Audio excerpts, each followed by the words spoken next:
Assalamualaikum warahmatullahi wabarakatuh. Hai Baraya sehat. Alhamdulillah kita sekarang bisa hadir lagi, bisa PDKT lagi bareng sama Dinas Kesehatan Kabupaten Tasikmalaya. Dan tentunya untuk sekarang kita mau bahas apa ya? Bahas yang memang ini menjadi ciri khas di Kabupaten Tasikmalaya. Banyak yang bilang kalau Kabupaten Tasikmalaya itu adalah salah satu tempat dengan pesantren terbanyak. Wow, memangnya apa hubungan dari Dinas Kesehatan dengan pesantren? Nah, PDKT saya hari ini bareng dari narasumber yang luar biasa. Beliau tentunya akan menjelaskan apa sih hubungannya Dinas Kesehatan Kabupaten Tasikmalaya dengan pesantren yang ada di Kabupaten Tasikmalaya. Sudah hadir bersama dengan saya Ibu Wila Susiani Dewi SKM. Ibu, luar biasa. Kita ketemu lagi. Iya, kita untuk yang kesekian kalinya. Tapi kalau bareng sama Baraya Sehat, Ibu tuh ini orang di belakang layar sebenarnya. Tapi sekarang mau ngasih informasi nih ke Baraya Sehat terkait tentang pondok pesantren, pos kesehatan pesantren atau poskestren. Karena memang seperti yang tadi saya sebut ya Bu, di Kabupaten Tasikmalaya ini kan banyak sekali pondok pesantrennya, dan ternyata sekarang sudah masuk menyusur ke pondok pesantren untuk aware kesehatannya. Apa itu Bu, poskestren tuh? Terima kasih Teh Riri. Assalamualaikum Baraya Sehat. Waalaikumsalam warahmatullahi wabarakatuh. Terima kasih. Baiklah, saya akan memberikan informasi terkait poskestren. Poskestren ini adalah pos kesehatan pesantren. Pos kesehatan pesantren. Di mana ini adalah salah satu UKBM. UKBM itu upaya kesehatan berbasis masyarakat. Ya, di mana UKBM ini adanya di lingkungan pondok pesantren dan prinsipnya itu dari, oleh, dan untuk warga pesantren itu sendiri. Karena memang mungkin dulu-dulu atau sebelum-sebelumnya belum ada istilah itu ya Bu. Betul. Kalau ke sekolah sudah ada UKS itu ya dulu ya. Nah sekarang ternyata memang pondok pesantren ini tidak bisa disampingkan karena ini menjadi salah satu pilihan masyarakat juga untuk menimba ilmu anak-anaknya, dan ternyata sekarang sudah mulai nih disusur oleh Dinas Kesehatan, salah satunya hadirnya pos kesehatan pesantren. Memang tujuannya apa Bu? Tujuan dari dibentuknya poskestren ini adalah untuk mewujudkan kemandirian warga pondok pesantren itu sendiri dan juga masyarakat di lingkungan pondok pesantren untuk berperilaku hidup bersih dan sehat. Nah, karena banyak image nih kalau pondok pesantren karena banyak tuh dalam satu tempat mereka hidup bersama-sama. Kadang ada beberapa yang memang tidak terperhatikan kesehatannya. Begitu kan ya Bu ya? Betul. Mungkin salah satu indikasinya kenapa akhirnya tercetuslah poskestren itu adalah itu ya mungkin Ibu? Iya, betul. Di mana pesantren itu kan tempat berkumpulnya banyak orang. Tempat berkumpulnya banyak orang itu identik dengan akan timbulnya penyakit di antara warga pesantren itu. Dan kebanyakan kita tahu sendirilah istilah punten santri bodong kemudian penyakit-penyakit lain yang terjangkit di lingkungan pondok pesantren. Makanya Dinas Kesehatan dalam hal ini menginisiasi untuk dibentuknya pos kesehatan di pesantren. Berarti memang apakah ini masih di Kabupaten Tasikmalaya memang notabene banyak pondok pesantren ini, apa memang secara global di seluruh Indonesia juga Bu hadirnya? Ini di seluruh Indonesia karena termasuk program dari Kemenkes. Jadi memang walaupun emang Kabupaten Tasikmalaya salah satu yang paling banyak pondok pesantren, tapi ternyata di beberapa daerah-daerah juga memang ada programnya. Tujuannya tuh berarti memang tadi adalah untuk mengedukasi masyarakat khususnya yang ada di pondok pesantren tentang kesehatan. Kalau kadernya sendiri kan, kalau misalnya di masyarakat ada dari puskesmas, ada kader posyandu dan lain sebagainya. Kalau di pondok pesantren ini, di poskestren kadernya gimana Bu? Nah, untuk kader poskestren ini sendiri ini dipilih dari lingkungan santri. Di lingkungan santri yang ada kita pilih santri yang kira-kira itu punya ketertarikan terhadap kesehatan, juga santri yang kita nilai bisa memberikan pemahaman ke teman-temannya yang lain. Dalam hal ini mungkin mempunyai kemampuan berkomunikasi yang lebih dibandingkan temannya yang lain gitu. Jadi memang kadernya itu kalau Posyandu kan memberdayakan masyarakat. Betul. Kalau kader di Poskestren ini adalah santri-santri. Betul, ya. dari lingkungan santri. Karena memang tadi tujuannya ya dari, oleh, dan untuk pondok pesantren. Ini luar biasa sekali. Kalau kegiatan dari Poskestrennya itu sendiri seperti apa, Bu? Kegiatan dari Poskestren itu sendiri, pertama mungkin yang dilakukan itu dilakukannya SMP. Apa tuh? Bukan sekolah menengah pertama. Bukan. Maaf. SMP ini adalah survei mawas diri pesantren. Nah, apa tuh? Nah, survei mawas diri pesantren ini adalah pengumpulan data terkait kesehatan yang ada di lingkungan pesantren. Misalkan penyakit apa saja yang biasa terjangkit di lingkungan pesantren, kemudian lingkungannya bagaimana, apakah sudah sesuai dengan standar kesehatan atau belum. Oke, jadi memang itu beberapa sektor yang ada di pesantren berarti ya, Bu, memang di ini. Jadi fokusnya memang adalah untuk meningkatkan kesadaran para yang ada di pondok pesantren itu akan kesehatan. Kan memang kalau boleh saya komentari atau tanggapi, pondok pesantren ini boleh dibilang mereka kayak independen aja sendiri ya. Betul kan? Jarang-jarang maksudnya jarang tersentuh dengan hal-hal seperti itu. Ketika pun ternyata padahal jumlahnya banyak. Betul. Yang di pesantren cuma banyak. Betul. Satu pondok pesantren itu nggak cuma 10 orang kan. Wah, bisa ribuan.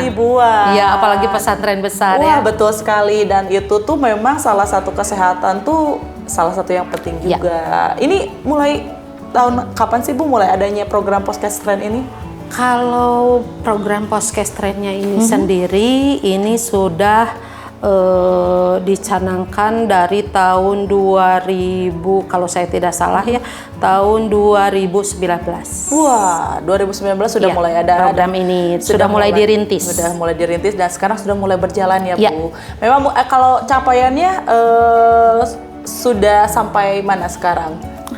Untuk di Kabupaten Tasikmalaya sendiri, mohon maaf, sebetulnya ini masih belum dibilang PR untuk Dinas Kesehatan ya, karena dari jumlah pesantren yang ada di Kabupaten Tasikmalaya yang kurang lebih ada 1.500-an pesantren. 1.500 loh Kabupaten Tasik.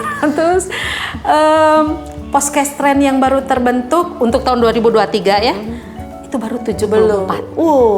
Jadi memang baru 0,05 PR. Karena memang ternyata program ini tuh adalah salah satu boleh dibilang pengembangan ya, Bu. Pengembangan program dari Dinas Kesehatan ya.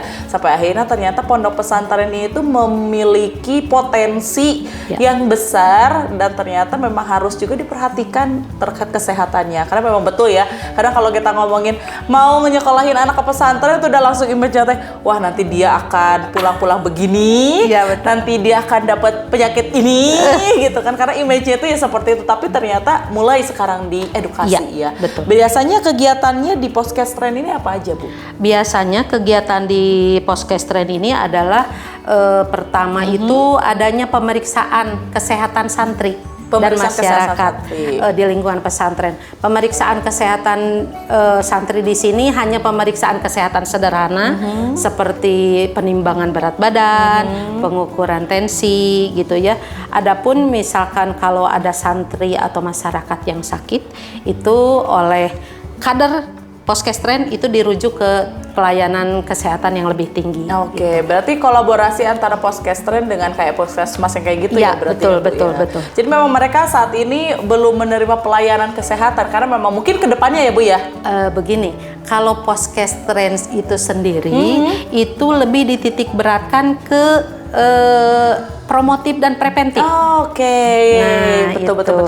Jadi untuk Poskestren itu hanya melaksanakan kegiatannya itu pemeriksaan kesehatan rutin, dasar, biasa, kemudian pelayanan kesehatan sederhana. Sederhana.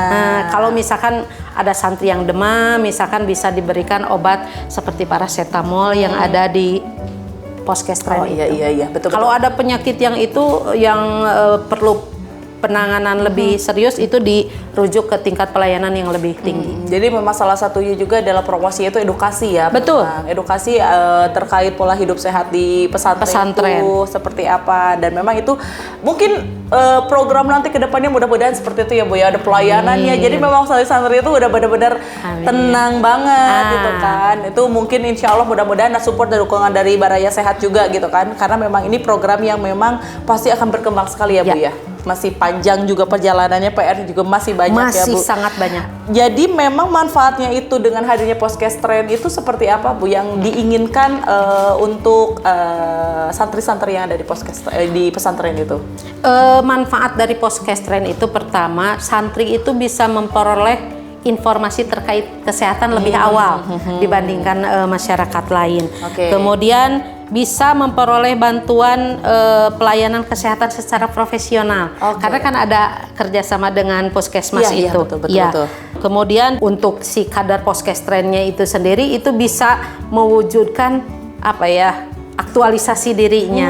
Kalau dia itu mempunyai informasi kesehatan yang lebih dulu dibandingkan teman-temannya. Betul. Jadi memang dia menjadi garda terdepan ya untuk edukasi kepada teman-temannya. Dan sejauh ini Bu capaiannya tadi kan udah disebutin memang masih PR panjang. Betul. Tapi sejauh yang sudah berjalan seperti apa Bu? Yang sudah berjalan itu Podcast Trend itu yang pertama tadi ya, pemeriksaan kesehatan secara rutin untuk santri, kemudian penyuluhan kesehatan. Jadi tidak dilakukan lagi oleh orang puskesmas, tapi oleh kadar kesehatan yang sudah diberikan pembinaan. Betul. Sudah dididik oleh orang puskesmas. Kemudian pelayanan kesehatan sederhana dan pembinaan ke Podcast Trend ini tidak hanya dilakukan oleh pihak puskesmas atau dinkes, tapi juga dilakukan oleh desa atau kecamatan. Ini terkait manajemennya gitu. Jadi memang harus kolaborasi dengan beberapa pihak ya Bu ya. Dan sejauh ini dari yang sudah ada dan sudah berjalan seperti apa Bu capaiannya? Apakah programnya berjalan dengan baik atau seperti apa? Kalau Podcast Trend yang sudah berjalan sangat baik itu ada beberapa yang sudah sesuai dengan promotif preventif yang dikedepankan. Itu ada di pesantren Zainul Mustafa, itu sudah sangat berjalan. Kemudian di daerah Bojong Gambir, pesantren Ansoriah. Jadi memang bukan berarti jauh jarak dan sebagainya, malah edukasinya itu membalik lagi ke pengembangan dari pesantrennya berarti ya Bu ya. Jadi memang bagaimana pesantrennya itu sendiri untuk benar-benar mengimplementasikan program dari Podcast Trend itu. Tantangannya sejauh ini apa sih Bu? Tantangannya pertama, dari pengelola atau pengurus pesantren itu sendiri. Kadang ada beberapa pesantren yang punya pemikiran begini, belum apa-apa udah ke orang dinkes itu gimana ya? Seperti dululah zaman COVID. Waktu kita gencar-gencarnya imunisasi untuk COVID tuh, ada beberapa pesantren yang menolak. Iya, itu kan perlu pendekatan dari kita. Gimana nih kan, karena untuk kepentingan bersama kan harus ada pendekatan secara personal. Kemudian kita mensosialisasikan manfaat dari vaksin itu sendiri gitu. Jadi ya harus pelan-pelan. Kalau istilah Sunda mah ulah komeok memeh dipacok. Betul. Gitu. Karena memang setiap program, apalagi ini belum program yang lama ya Bu ya. Jadi pasti banyak sekali tantangan dan orang tuh akan berpikiran apa nih gitu kan, ada apa nih, takutnya memang mengambil keuntungan yang lain dari si pondok pesantren itu. Tapi pasti memang edukasi salah satunya memang perlu pendekatan. Betul. Ada beberapa pihak juga yang memang selalu bilang memang bagaimana memperlakukan setiap mitra itu berbeda-beda ya Bu ya. Salah satunya pondok pesantren. Betul. Jadi tantangannya mudah-mudahan ini Baraya Sehat yang sekarang lagi lihat kita di PDKT Bu bisa jadi salah satu sumber informasi juga nih kalau ternyata hadirnya Podcast Trend ini memberikan banyak manfaat khususnya untuk para pesantren itu sendiri. Kalau sejauh ini pembinaan yang dilakukan terhadap Podcast Trend itu seperti apa Bu siklusnya Bu? Pembinaan Podcast Trend itu pertama dilakukan pendekatan internal. Sebelumnya pendekatan ya, internal dulu. pendekatan internal terhadap pengurus pesantren, kemudian kepada santri yang berada di pesantren itu sendiri, gimana sih respon mereka gitu ya terhadap kesehatan. Mereka punya ketertarikan tidak? Mereka punya awareness enggak terhadap kesehatan gitu. Kalau misalkan respon baik, kita bisa melangkah lebih maju lagi. Kemudian pendekatan eksternal kita ke camat misalkan atau ke kepala desa yang kebetulan pesantren itu ada di wilayah desa atau kecamatan itu gitu. Jadi tidak hanya tanggung jawab dari Dinas Kesehatan Poskestren itu, tapi para pemangku kebijakan juga harus mengetahui, oh Poskestren itu ini loh gitu. Betul. Manfaatnya ini loh. Betul.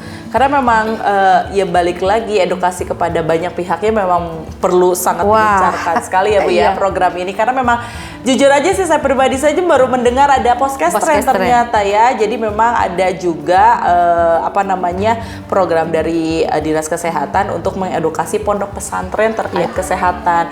Memang bukan untuk sampai ke pelayanan medisnya, betul. Tapi minimal itu pencegahan ya Bu ya. Dan biasanya sejauh ini edukasi yang sudah dijalankan, edukasi apa saja Bu biasanya?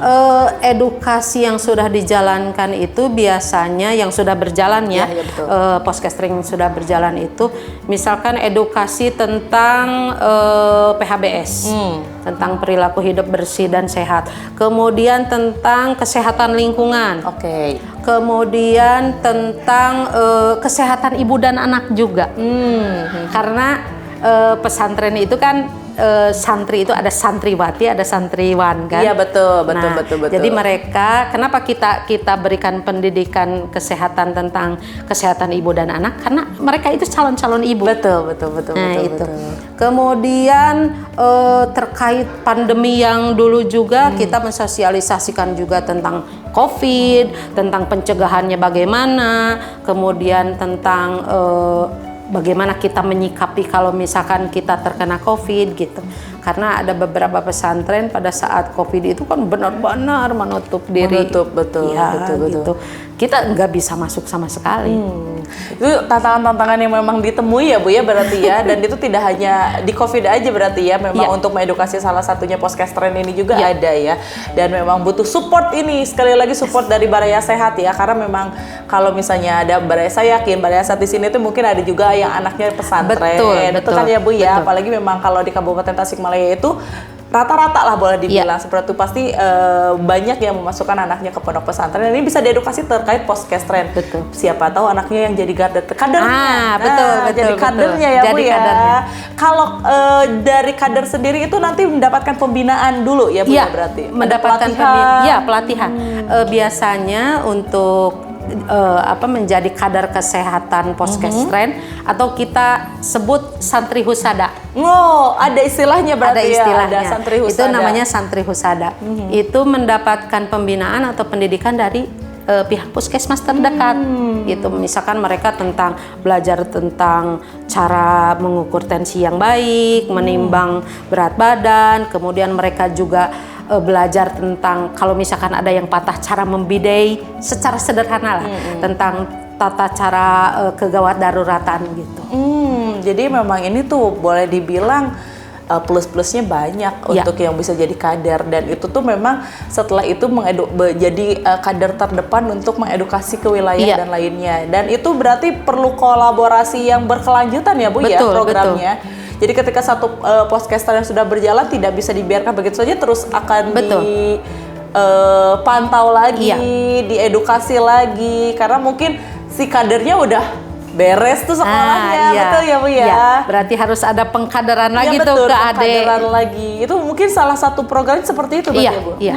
Jadi memang seperti itu untuk Baraya Sehat. Jadi kalau menurut saya Dinas Kesehatan udah sangat luar biasa, sekarang sudah mulai menyusur ke pihak-pihak yang mungkin kalau dulu ya udahlah ya pondok pesantren sudah berjalan ya, ternyata akhirnya ditemukan banyak sekali kejadian-kejadian terkait kesehatan juga di pondok pesantren. Kerjasamanya biasanya mitranya selain dengan puskesmas dengan pihak mana saja Bu? Apakah menggait misalnya ada lembaga-lembaga kesehatan lainnya gitu kan? Kebetulan kalau saya analisa ya Poskestren yang sudah berjalan, mereka itu selain bermitra dengan Dinas Kesehatan dan dengan Puskesmas, mereka juga bermitra dengan CSR gitu terkait pendanaan gitu iya, ya. betul.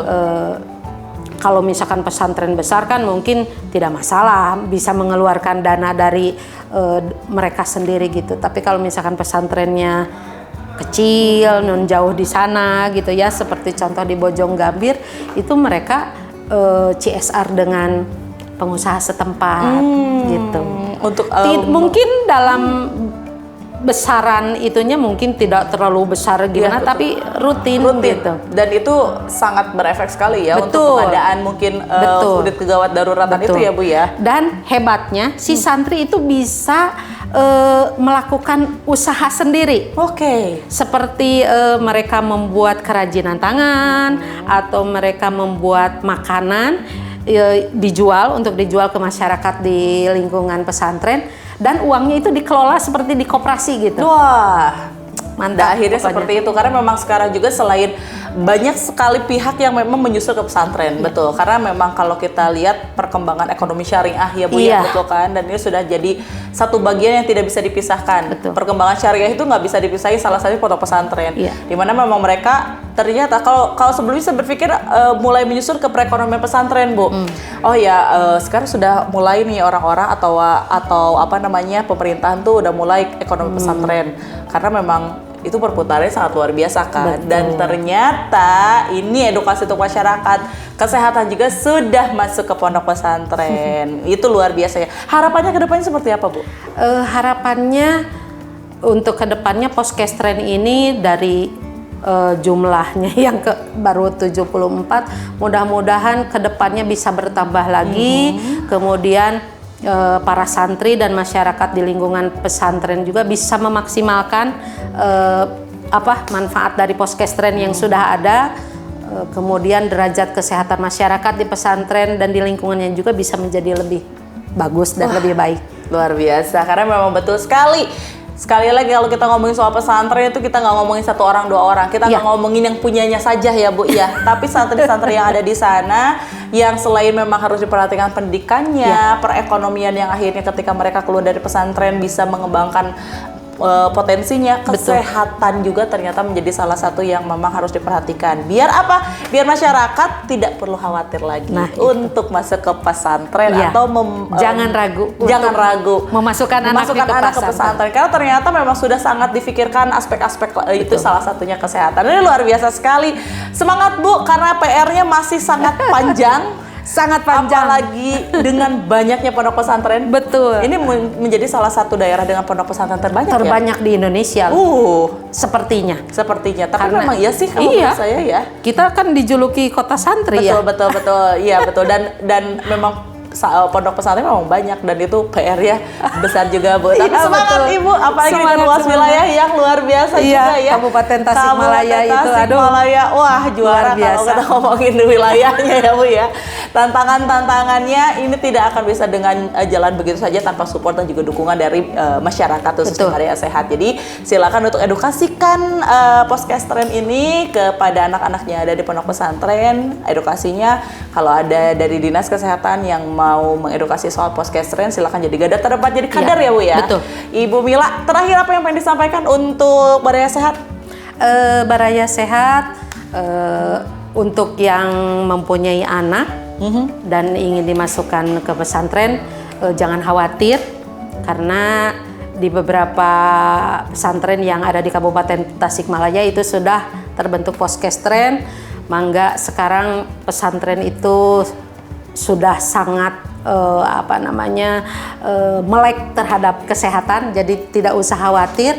Kalaupun misalkan anak bapak ibu Baraya Sehat itu ada yang terkena penyakit atau misalkan perlu penanganan lebih lanjut, itu pihak Poskestren pasti akan langsung membawa anak Baraya Sehat itu ke instansi pelayanan kesehatan yang lebih tinggi. Karena Poskestren itu sudah bekerja sama dengan Puskesmas dan Dinas Kesehatan. Oh, luar biasa. Jadi benar-benar jangan ragu-ragu untuk benar-benar bisa mengedukasi anak-anaknya untuk jangan ragu untuk ke pesantren. Ya. Luar biasa Ibu, terima kasih. Sama-sama. Sehat terus, semangat Ngerti. terus. Saya akan Semangat. selalu memberikan semangat Ibu. Karena ini banyak sekali pondok pesantren. Mungkin kalau cuma sedikit Ibu ya. Oke, ini sudah 500 loh, Baraya Sehat. Terima kasih untuk PDKT kita hari ini. Sama-sama, Lancar terus semoga untuk programnya. bermanfaat. Terima kasih untuk Baraya Sehat juga yang udah dengerin PDKT saya bareng sama dengan Ibu Wila yang tentunya ngebahas tentang Poskestren. Jadi sekali lagi jangan ragu, jangan juga takut, jangan juga banyak terlalu overthinking untuk bisa masuk anak pesantren karena ternyata segi kesehatannya pun sekarang sudah diperhatikan oleh Dinas Kesehatan. Kita ketemu lagi ya nanti di PDKT selanjutnya bareng sama narasumber yang lainnya. Saya Anda Rizna pamit. Selamat siang. Assalamualaikum warahmatullahi wabarakatuh. Bye.